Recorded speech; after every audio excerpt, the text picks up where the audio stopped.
algo había cambiado muy deprisa en España. En realidad, todo cambió deprisa. Incluso en Jaén, una ciudad acostumbrada al estatismo y al olvido. Es evidente que algunas cosas no cambiaron. Por ejemplo, para dar paso a la modernidad, se derribaron los últimos vestigios de la Puerta Barrera, una parte de la muralla que daba acceso al Camino de Granada. Una puerta barrera que desconocemos su aspecto físico. Otra vez sin piedad contra el patrimonio. Había jineses que proponían quinielas taurinas dependiendo del número de apéndices cortados a los morlacos, pero lo que monopolizó la vida de aquella primavera del 77 fue unas elecciones generales inéditas desde hace más de 4 décadas. Carteles, muchos carteles, y mítines en una campaña donde todos partían con bisoñez y mucha ilusión. Se jugaban unas cortes constitutivas para redactar una constitución. Entre la muerte de Franco y estas cortes pasan 20 meses. Esa campaña sí es irrepetible porque al nacimiento o al renacimiento de la democracia yo creo que solo se debe asistir una vez, ¿sabes? O no se debe asistir nunca porque la democracia debía de ser una constante en la historia. Pero claro, cuando tú pasas de la dictadura, pasas al renacimiento de la libertad y de la democracia, estás ante un acontecimiento irrepetible y yo fui uno de los privilegiados que pude, claro, participar en aquella campaña, participar activamente. Es que podías ir a un pueblo pequeño y estaba todo el pueblo en el mitin. Los abuelos venían con la silla, o le traían un nieto a la silla, se sentaba allí, pues como era junio, hacía bueno, los chiquillos corriendo, los perros.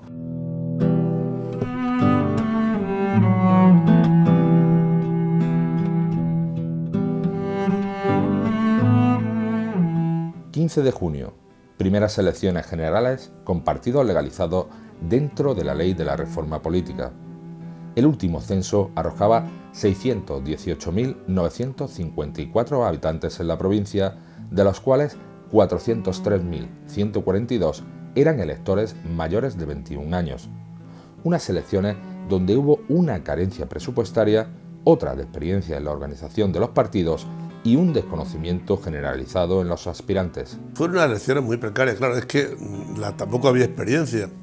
Había que inventar el sistema electoral. Hubo pues mítines en los sitios menos recomendables, en cualquier bar te montaban un circo. Por una parte estaba esa falta de medios, esa falta de profesionalidad, de organización, pero en muchos aspectos se paliaba porque había ya empezaba a florecer una gran ilusión de cambio, ¿no? La victoria fue para la Unión de Centro Democrático con el 34,44% de los votos a nivel nacional, dejándole una representación de 165 escaños. Le siguió el PSOE con un 29,32%, con el que obtuvo 118 diputados. El batacazo del PC fue considerable al sacar tan solo un 9,33% de los votos a nivel nacional, dejando en 20 los diputados a Cortes. El PSOE supo jugar muy bien sus bazas en la transición en esos momentos y electoralmente vendió mejor el producto que el PC. Ese marketing de saber vender el producto sí lo supo hacer bien el PSOE. A costa del PC, que como digo, es el que había puesto la cara en los 40 años, sobre todo en los últimos, ¿no? Pero en todos los 40 años de dictadura. En la provincia venció el PSOE, sacando 4 de los 7 escaños al Congreso para Alfonso Fernández Torres, Julián Jiménez Serrano, Juan Díaz Torres y José Manuel Pedregosa, por 3 de UCD que fueron representados por José Antonio Simón Calvo, Emilio Muñoz Ibáñez y José Ramos Manzano. Y me acuerdo perfectamente cuando fuimos a felicitar a Armando López Salinas. Estaba allí Pilar García Márquez, estaba Felipe Alcaraz, para felicitar. Y cuando llegamos de vuelta de felicitar a Armando López Salinas a la sede del Partido Socialista, 500 metros más abajo, ya habían cambiado los datos y entró José Manuel Pedregosa de cuarto diputado y perdió el escaño Armando López Salinas. Y Luis Gómez Llorente, desde Madrid, llamó por teléfono diciendo: me habéis sorprendido, habéis sacado 4. Yo entonces tenía el dato de que solo teníamos 3. Y yo que cogí el teléfono le dije, no Luis, no estamos, no, que tenéis el cuarto asegurado. Y fui yo el que fui a darle la mala noticia a amigos míos del Partido Comunista, amigos que todavía seguimos siendo, y a Armando López Salinas para decirle que Armando López Salinas, que yo creo que ya se había ido contento de la sede y se había marchado de Jaén, darle la noticia de que había dejado de ser diputado. Incluso lo sentó mal a la gente del Partido Socialista. Felipe, la imagen de lo moderno, siendo de izquierda, el modelo no es, ni mucho menos la Unión Soviética, ni el modelo es la Segunda República Española. Precisamente él ha producido una ruptura con los del PSOE de aquella Segunda República, aunque se acaban por integrar, pero él ha remodelado aquello. Entonces, la cobertura de toda la socialdemocracia europea y evidentemente el apoyo de los Estados Unidos, es decir, el mundo está con... La noche de los resultados, el Partido Socialista Obrero Español tenía nada más que 3 escaños. El cuarto escaño lo consiguió pacientemente, exigiendo un recuento minucioso de papeletas, no recuerdo de qué municipio, donde hubo pequeñas impugnaciones, el coordinador de la campaña del 77, que fue Juan Díaz Torres, con un recuento laborioso que se impuso en la Junta Electoral Provincial y que propició que fuese diputado a Cortes José Manuel Pedregosa, de manera que Linares tuvo 2 diputados en esas elecciones. De los 4 para el Senado, 3 obtuvo el Grupo Socialista, representados por Juan José Contreras, Pedro Luis Martínez y Juan Zarrías Jareño, y 1 para la Unión de Centro Democrático, el de Pedro Manuel Damas. El PSOE contó con una baza muy importante, que eran sus líderes. La imagen que proyectaban tanto Felipe González como Alfonso Guerra, una imagen joven, renovada, fue la principal baza para que ellos pudieran ganar aquí en el 77. En Jaén Capital ganó la UCD frente al resto de la provincia que ganó el PSOE.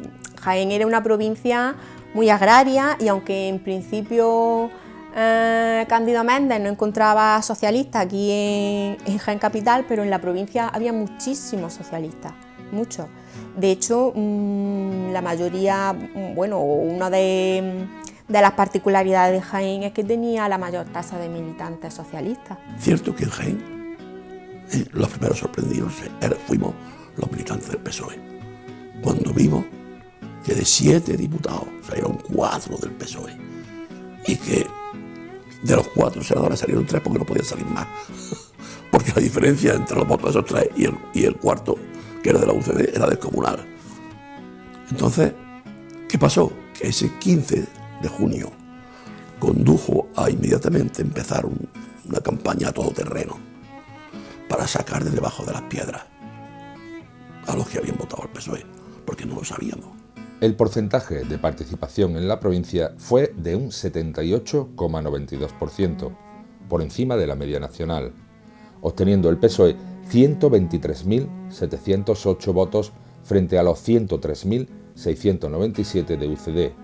El Partido Comunista sacó 29.847. Había una dinámica en la sociedad que era que la izquierda la iba a representar el Partido Socialista. Alianza Popular tuvo en aquellas elecciones del 77 26.422 votantes en la provincia. La creación de Unión de Centro Democrático, con Adolfo Suárez a la cabeza, un hombre joven y además un hombre que había estado en una terna como presidente del gobierno, desplaza un poco hacia la derecha al Partido Popular, en este caso Alianza Popular, ¿no?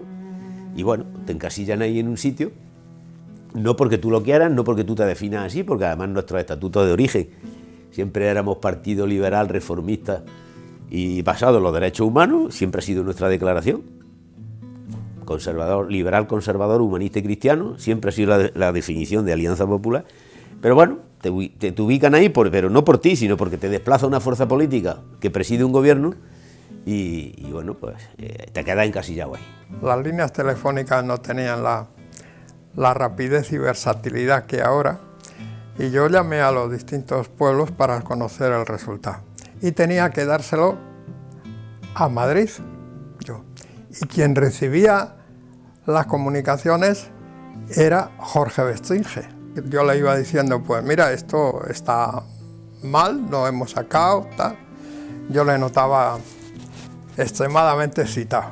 Para mí fue una noche triste, porque hombre, teníamos esperanza de sacar al menos uno y no se hizo realidad. En el análisis de estas elecciones es destacable que el PSOE, una organización casi dormida hasta 1976, se hiciera con la izquierda ante el PC, que había sido la opción histórica que había impulsado la lucha contra el régimen durante 4 décadas. Aunque Jaén ha sido una provincia de izquierda, ¿no? La moderación electoral, bueno, pues tendió un poco a posiciones de centro-izquierda con el Partido Socialista.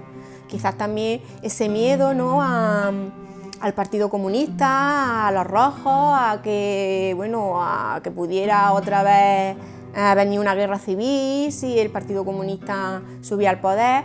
Yo creo que por esa tendencia a lo mejor muchos electores se decidieron por el PSOE y no por el Partido Comunista. Pero cuando hacíamos nuestras porras, nuestras apuestas de cuántos diputados, decíamos, no podemos sacar menos de 60, 80 diputados. Y por supuesto íbamos a ser la primera fuerza de la izquierda, porque considerábamos entonces que el PSOE era, como organización, un partido recién llegado, había llegado a última hora.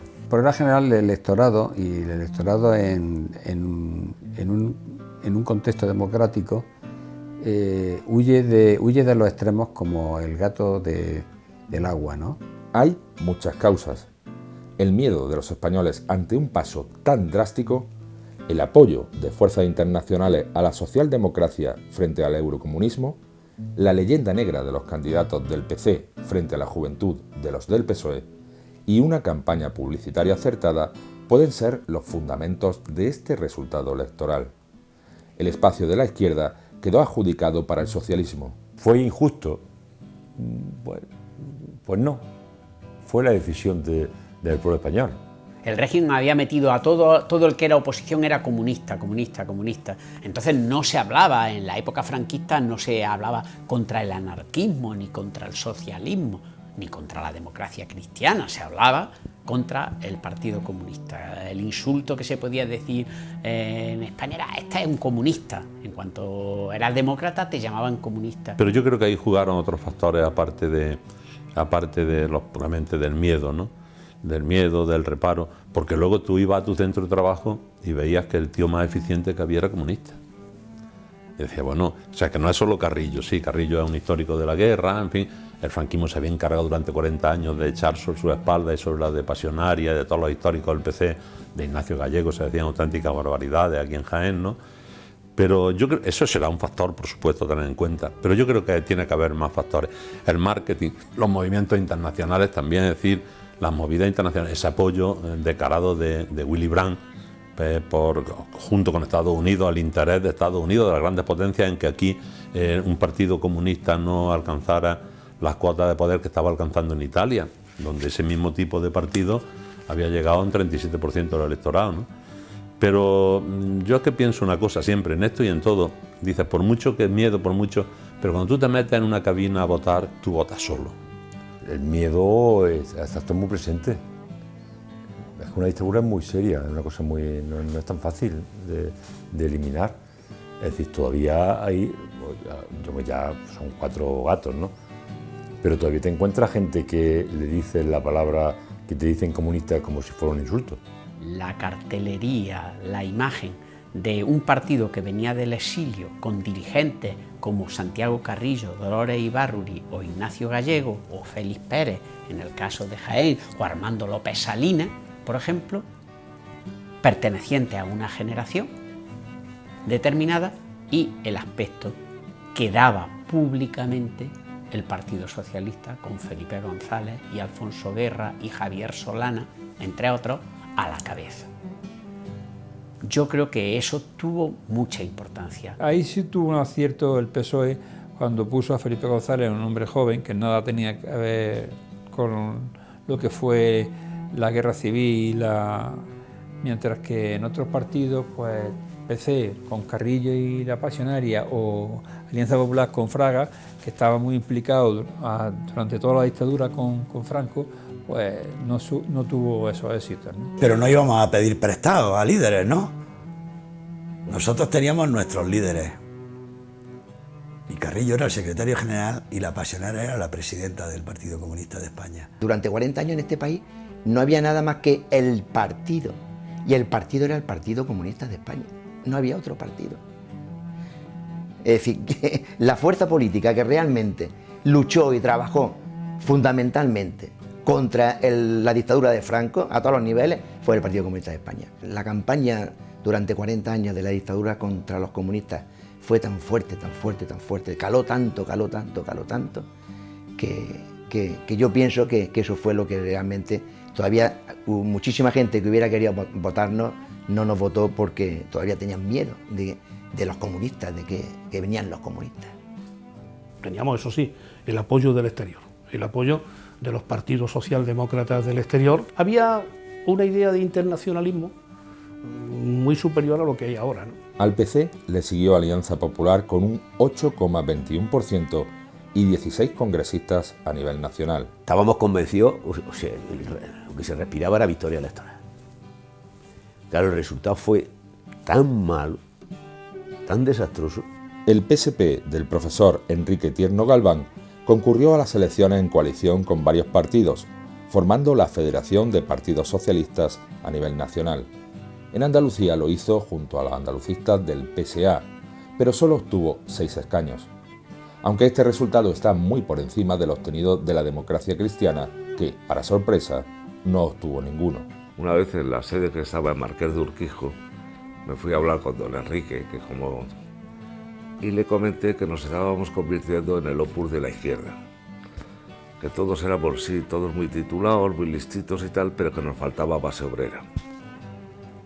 Y desgraciadamente, bueno, él se enrolló y además casi me convence porque tenía una labia increíble.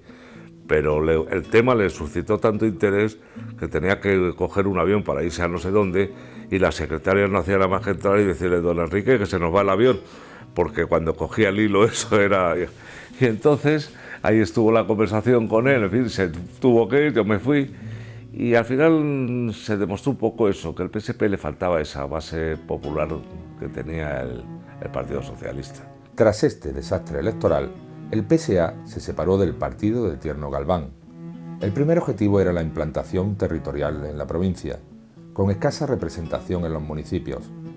Durante año y medio se inauguraron varias sedes locales en pueblos. A partir de 1978, Eduardo Gallardo es nombrado secretario provincial.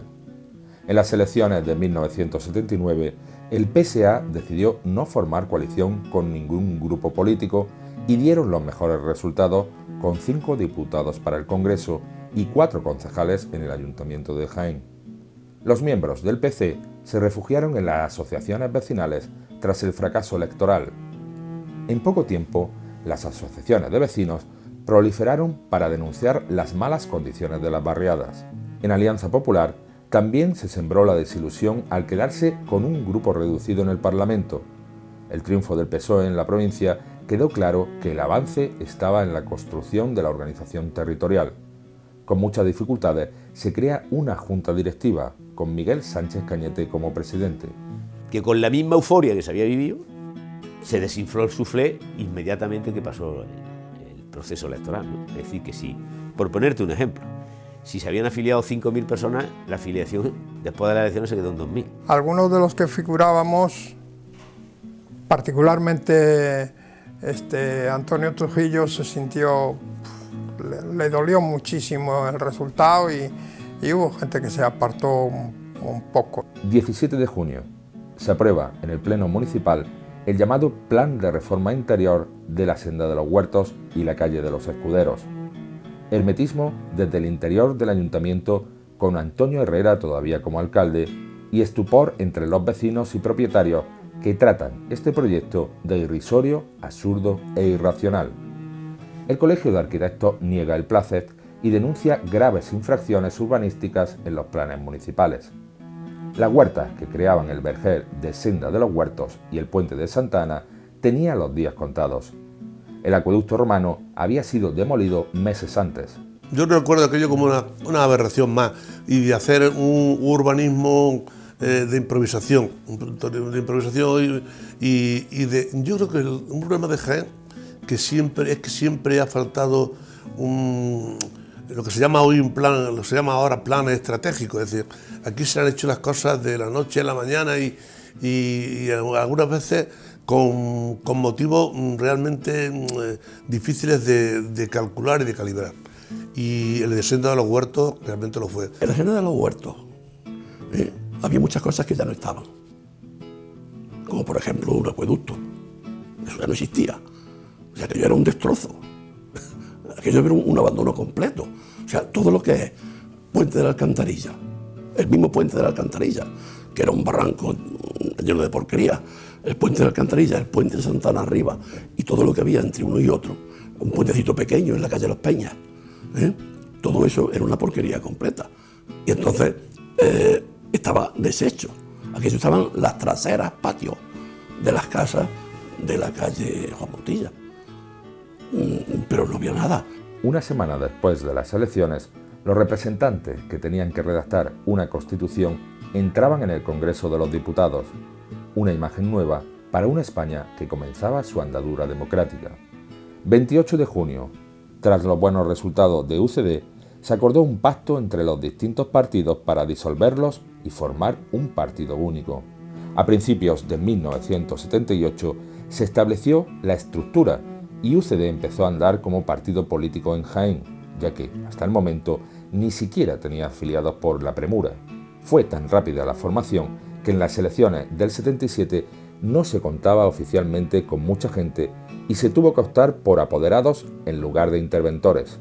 5 de julio se forma el primer gobierno de UCD presidido por Adolfo Suárez. Tras las elecciones es necesario un revulsivo para la recuperación económica de España. UCD ya lo había presentado entre sus propuestas para el saneamiento económico. Se piensa en la devaluación de la peseta desde un primer momento. La gasolina subió y la super se puso a 37 pesetas. También la electricidad y, sin embargo, la bolsa seguía bajando. Los presupuestos municipales superaban ya los 400 millones de pesetas. 17 de julio, 400 afiliados se reúnen en una nave del polígono de Los Olivares en una asamblea extraordinaria para votar el nuevo comité ejecutivo local del sindicato UGT. 24 y 25 de julio se celebró en la Casa de la Cultura el segundo Congreso Provincial del PSOE, con la asistencia de 42 agrupaciones locales. Se constituye el nuevo Consejo Provincial del Partido Socialista en Jaén. Miguel Cobo es nombrado presidente, Emilio Arroyo secretario general y Cristóbal López Carvajal secretario de organización. Nos planteamos que las personas que habían accedido al Senado y al Congreso deberían de dedicarse a sus funciones públicas y que no sería bueno que estuvieran dedicándose a la lucha política interna dentro de la provincia ni a la construcción del partido en la provincia.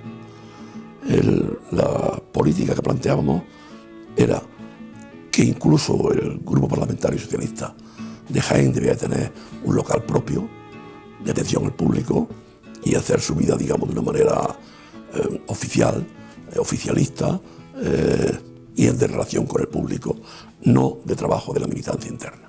Ya ha muerto Diego Vadillo en septiembre del 76 y al poco tiempo entra Emilio Arroyo en el partido y, vamos, sobre todo Rodríguez de la Borbolla lo ve como un hombre válido y tal y cual y lo propone como secretario general. A José Manuel Pedregosa y a Julián Jiménez le quitamos la hegemonía a la gente de Jaén.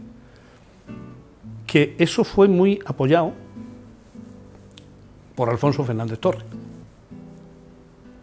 que fue un poco el artífice de aquella historia, el que nos lanzó al estrellato político a una serie de jóvenes en aquel congreso fue Alfonso Fernández Torres. Había que buscar no ya tanto personas de Jaén contra Linares, sino un cambio generacional, y ese cambio generacional en la dirección pues se encarnó en la figura de Emilio Arroyo, que posteriormente, en el año 79, luego fue, como todo el mundo sabe, el primer alcalde que hubo democrático en Jaén después de la dictadura, con lo cual, bueno, pues fue un momento de transición.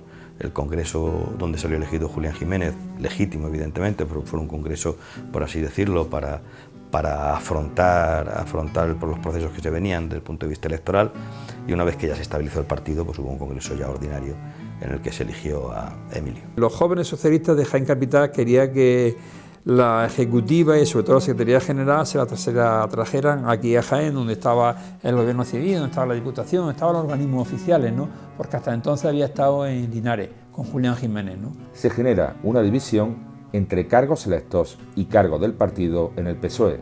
Cándido Méndez padre era el secretario de administración en un partido muy distinto al actual. Cándido padre yo llegué a dimitir de secretario de organización, lo que pasa es que Emilio Arroyo cogió la carta y se la guardaba en el bolsillo, porque Cándido padre a mí no me dejaba comprar ni una máquina de escribir. La primera máquina de escribir que tuvimos en el partido era una máquina de segunda mano. Yo tuve que implorarle a Cándido que teníamos que contratar una persona, que fue Isabel Lendines, una funcionaria del ayuntamiento, para que viniera a trabajar por las tardes. Digo, trabajo yo aquí más que en mi propia empresa. Esto no puede ser. 28 de julio. Se abre el nuevo centro maternal. Las previsiones es que albergue a 3.000 nacimientos al año. Venía a sustituir al viejo maternal de la calle Baeza. En aquel verano, por fin se tomaba conciencia de la conservación del patrimonio, aunque todavía muy tímidamente. La polémica saltó en la prensa cuando se voló con dinamita, en Úbeda, la ermita del siglo XV, Madre de Dios del Campo, y se derribaba la ermita de la Purísima Concepción de Santiago de la Espada. Bellas Artes no lo había autorizado. El párroco de Úbeda fue detenido. El obispado y el diario Jaén discutieron en titulares por primera vez, y la polémica sirvió para rellenar aquel verano seco del 77. Incluso el corresponsal de Santiago de la Espada sufrió acoso por denunciar el derribo.